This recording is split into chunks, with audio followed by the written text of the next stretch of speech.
Hey y'all, welcome back to my channel. Today we're going to start working on our salad series, and most of these will be pasta salads.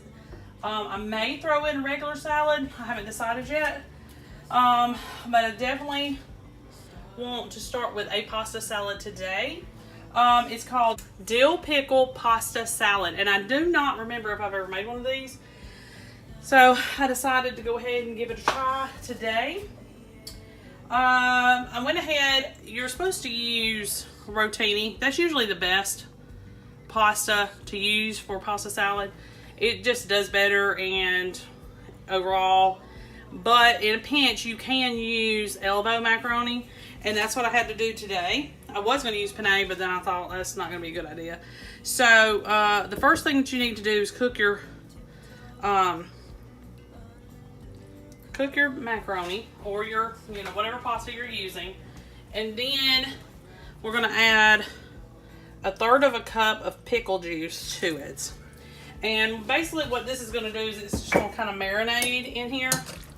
So you need to kind of stir it up, and you're just going to set it aside. So what I did was I cooked the macaroni or the elbows, drained them, put them back in the pan, but you can put it in a bowl if you want, and then poured 1/3 of a cup of pickle juice over it. That way it can be marinating while we fix the dressing. Hopefully y'all can see that. Okay, so let me get a spoon. All right, so we're gonna make the dressing while we wait on that. You're gonna need a cup of mayo,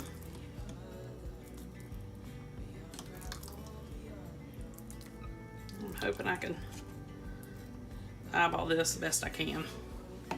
Okay, a cup of mayo, 1/2 cup of sour cream,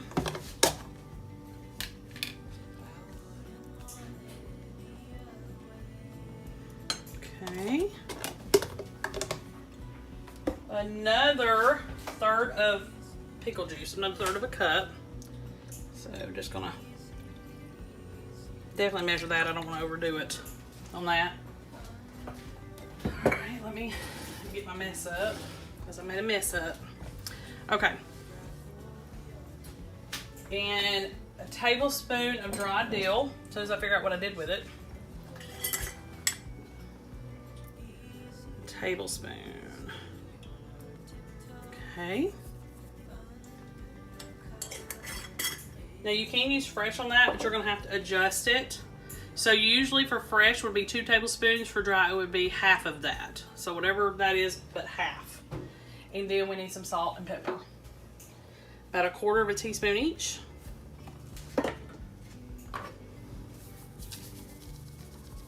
Okay. Now I'm gonna use my tiny little whisk that I have.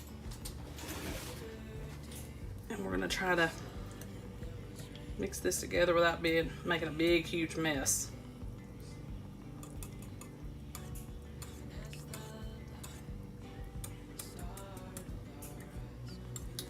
I'm not sure it's gonna work. Let me try my spoon real quick. See how far I get. Ugh. It is liquidy, y'all.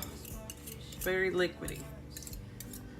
Not sure I like that, but this is going to coat your pasta. So I would suggest you kind of hand stir your ingredients together on this dressing, and then just take a whisk and try to get as many lumps out as you can. And it's going to be a real thin dressing. Okay, yep, come together perfect. All right, so our next step is we are going to drain that pickle juice off of the elbows, and I'll come back. All right, I'll be right back.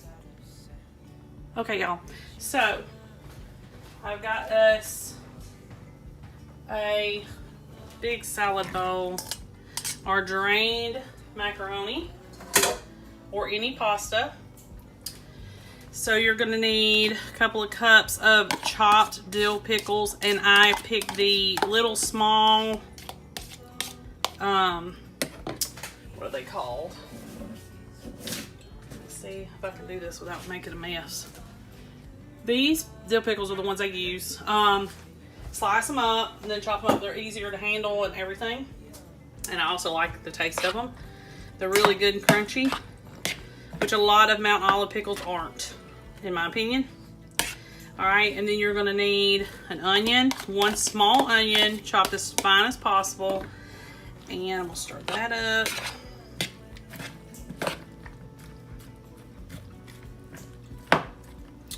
And I took 8 ounces of Colby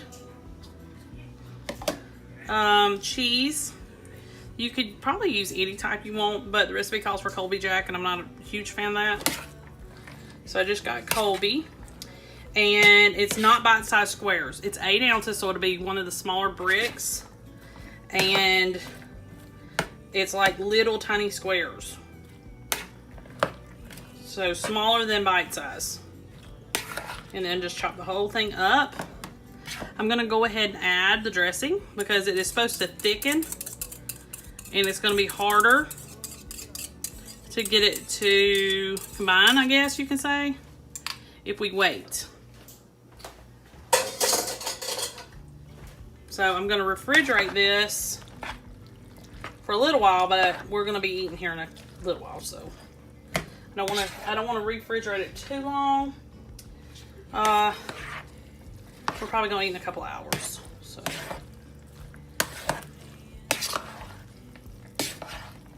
okay, y'all, that's basically it. So I'm gonna try to put together a few more pasta salads. They'll be perfect for spring because it's time to start eating lighter and eating some of those yummy different pasta salads and stuff like that. So I have a couple already planned for you that are going to be really, really good. And hopefully you will like them. All right, y'all. On to our next salad recipe. Hey, y'all. Welcome back. Okay, so we are doing a video on pasta salads. And here is another one that I don't know if I have it exactly right, but I'm pretty certain that my sister used to make all the time. She would take shell pasta and she would cook it. This is about 8 ounces cooked. And she would add tuna fish to it. This is drained tuna in water, 3 cans. 3 of the small cans worth. So you could probably do 1 big can maybe. Okay. Tried to chop this up as small as I could. Some egg. Some boiled egg. And some chopped celery and fresh onion. And this is just the white onion because you kind of need the spice, I guess, part of it.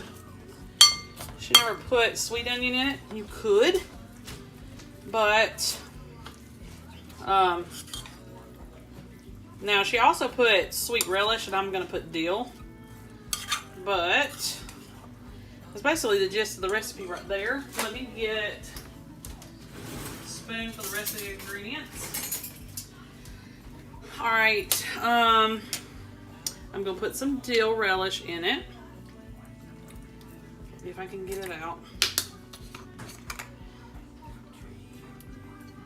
Probably about 3 tablespoons. Like I said, you can use any type of relish that you want.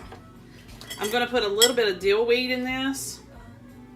You could leave that out if you want to, but I'm going to put a little bit.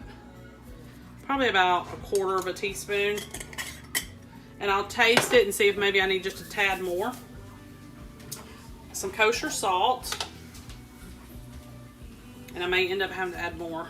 I'm going to add about 1/2 teaspoon or so. And some pepper. Generous amount of that, or as much as you would like. I'm going to try to see if I can empty out all this mayo. This is Blue Plate, but you can use whatever. Whatever you have, and I think I'm going to have to open up some more because I don't think it's going to be enough. And typically I use the Great Value, so we're used to that. It tastes fine. All right. So there's really no way to judge how much mayo it's going to take. I would start with 1.5 cups because I don't want it to be too much. And make sure when you cook your pasta, it's al dente on any of these pasta recipes, because you don't want it too mushy. All right. And this, even though this was just 8 ounces of pasta, this is a good amount. So it wasn't a complete huge box of pasta. The pasta comes in a 16-ounce box. It was just half of that. All right, this is about it, y'all. Just making sure it's all combined. You're gonna stick it in the fridge and let it chill there. But it's really quick. Throw together. I'm gonna try it real quick. Make sure that it's seasoned good enough. Let me see.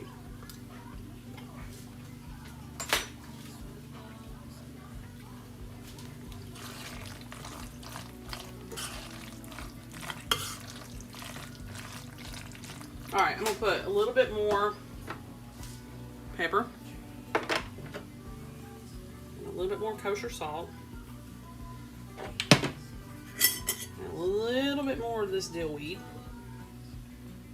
I want the dill flavor to be accented, not take over. So, I'm having to be careful. I did put celery in it. Some people put celery seed in it. You can do that if you prefer.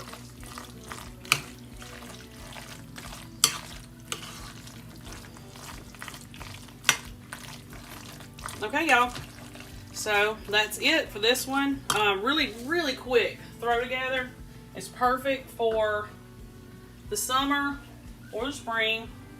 And it takes literally pennies to put together. It doesn't cost that much at all. All right. So now I'm going to show you another pasta recipe that's like has quickly become a family favorite. Hey y'all, so this will be the last pasta salad that you can throw together. It's really quick and easy. Usually we do it with a rotini pasta, which is the corkscrew, but I didn't have enough. So I added a partial box of penne that I had. So this is not for, a get together or anything like that. It's just for supper. So, it'll be fine. So you need to cook about 1 pound of pasta. Particular rotini would be best. The little spirals. It just holds everything better and it's more lighter. It's not a thick, heavy pasta. So cook that to al dente. You're going to go ahead and drain it. This is more like a Greek type or Mediterranean type pasta salad. It doesn't have mayonnaise added to it. It's got vinaigrette added to it. And you can actually put different things in there depending on your family's taste. I chopped up some grape tomatoes. I just split those in half. I'm gonna put in some marinated artichokes. You can put plain in, but I like the marinated better. And sliced black olives. You can also put in some chopped cucumber and maybe some feta cheese. But my family likes it better like this. I'm not a fan of the cucumber. They don't like the feta. So then I take, this is Greek vinaigrette. The best one to use is the garlic vinaigrette, but as always, couldn't find it. So I put about half the bottle on this. You can do it to your taste, whatever you prefer. Then I just give it a good stir. And kosher salt is probably like the best thing to put on here. Of course, you can just leave it out and not put any kind of salt or pepper on here. Red pepper flakes would be good as well. And you could put some cheeses. Any type that would go good with this, probably mozzarella, something like that. Other than feta, of course. That's it. And then I'm just going to sprinkle some kosher salt. Stir it up, let it sit for just a few minutes before I get my pork chops ready, and that's it. This, we've had it with a bunch of different things. It goes great with barbecue. It doesn't have to go with barbecue. It can also go with pork chops. It can go with chicken breasts that are fried and, you know, whatever. Anything. It goes good with any of it. This one that I just did is real basic mixtures. But like I said, you can add feta cheese to it, some cucumber, just different things like that. It's still good either way. It needs to marinate a little bit in the vinaigrette for at least 15 minutes before you put it out for everybody to eat. And just kind of give it a quick stir every now and then, just to kind of get the flavors going and get them all marinating together. Okay, y'all, make sure you like and subscribe. I'll see you next time.